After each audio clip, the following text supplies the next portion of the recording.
Great games that you've most probably forgotten about.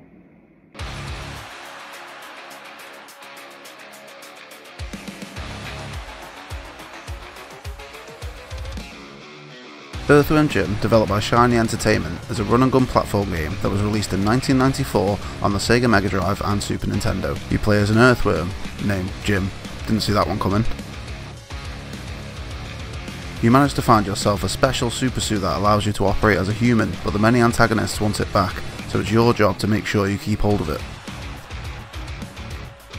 The game plays as a 2D side-scroller. You can shoot your gun that came with the suit, or you can use yourself to whip the enemies to death. Once you have made your way through the obstacle-filled level, it's time for a boss battle. Billy the Bin, Rusty the Snowman, and Robotic Chicken are just some of the bosses you'll face. I remember this game being very difficult when I was a kid, and would like to give it another try now that I'm older. Did you forget about this one?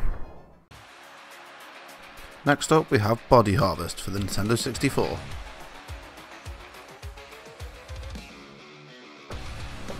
Body Harvest is an action-adventure game developed by DMA Design and was made exclusively for the Nintendo 64. Body Harvest was intended to be a launch title for the console, but was delayed due to Nintendo having second thoughts about the violent nature of the game, and DMA were forced to find another publisher.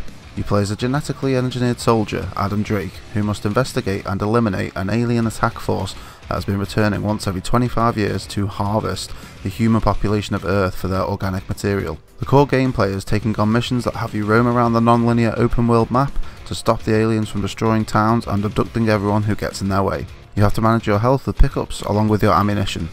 You have guns ranging from machine guns to rocket launchers, along with lots of vehicles with turrets and other weaponry.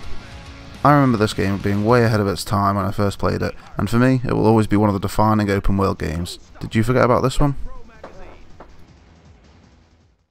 Next up we have Cold Winter for the PS2.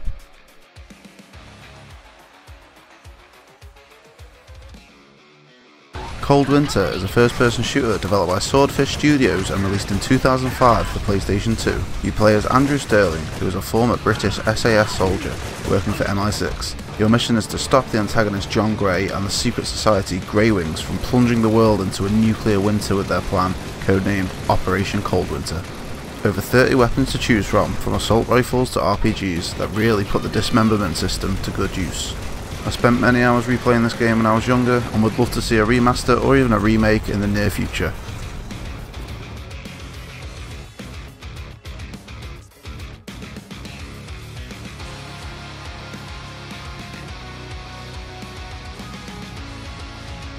Next up we have Area 51 for the PS2.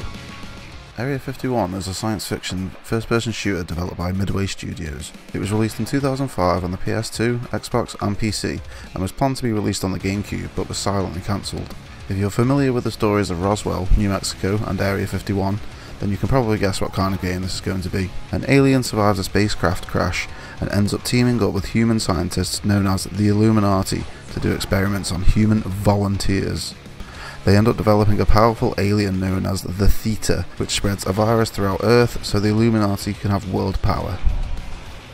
You fight your way through alien enemies with an array of human and alien weapons, such as dual shotguns and assault rifles, to mutant claws and mutant parasite weapons. Another aspect of the gameplay is a scanner which can scan and analyse various objects from a distance to gather information about the Greys and the Illuminati. The game was reviewed okay, enough to encourage a follow-up, loosely related game named Black Site Area 51 in 2007, which also received okay reviews. Sadly the series died out, but a remaster wouldn't go amiss. Did you forget about this one? Next up we have Killer Instinct for the Super Nintendo. Killer Instinct is a 2.5D fighting game originally manufactured by Midway, developed by Rare, and published by Nintendo. The game started out as an arcade game in 1994 and was so popular a console release was made in 1995 for the SNES and the Game Boy. Ultratech is a very powerful mega corporation which organises a tournament called Killer Instinct, which regular participants and experimental creatures created by Ultratech fight to test their might and strength. Killer Instinct plays like many other fighting games, one-on-one, fight to the death combat. You can play against the AI, or one of your friends can grab a controller and you can fight it out to the bitter, gruesome end. There is a total of 10 characters to play as, with each character having 2 danger moves, which are essentially fatalities from Mortal Kombat. Me and my siblings spent many hours battling it out for the pride of the house, and just for that memory alone, I think this game deserves a reboot. Did you forget about this one? Next up we have Pandemonium for the PlayStation 1, Sega Saturn and PC and mobile. Pandemonium is a platform game developed by Toys for Bob and was released on the PS1, Sega Saturn, PC and mobile. It is a 2.5D platformer, which means gameplay is in 2D, but the world around you is in 3D. You play as a Joker, Fargus, and a sorcerer, Nikki, who accidentally casts a spell that destroys their town. They now have to make their way to the wishing engine to get their town back to normal. Upon entering each level, you can pick which of the two characters to play as. Fargus has a special spinning attack to quickly delete enemies, and Nikki has an ability to double jump to get to those hard to reach places.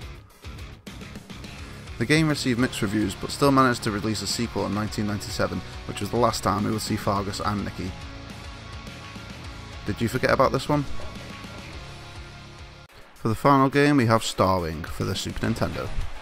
Star Fox, aka Starwing for the PAL version, is a rail shooter developed by Nintendo and Argonaut Software. It was released as an exclusive Super Nintendo game in 1993 with a reboot release in 1997 for the Nintendo 64 named Star Fox 64, or for the PAL version, Lilac Wars.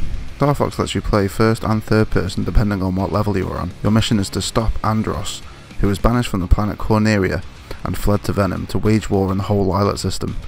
You must navigate your R-Wing through environments while being attacked by various other spacecrafts. As with many early games, there is a boss at the end of every level that you must be beaten before you can progress. These are usually in the form of giant spacecrafts that have specific coloured areas that you must weaken, then eventually destroy the entire thing. It's not your traditional easy, medium or hard difficulty system, although it is divided into 3 paths that have varying difficulty but ultimately end on the same last level. This game kept me entertained for hours when I was younger, and would love to see a reboot of the game with modern graphics. Did you forget about this one? Thanks for checking out the video. If there are any games that you think I might have forgotten, please let me know in the comments below. Have a great rest of your day.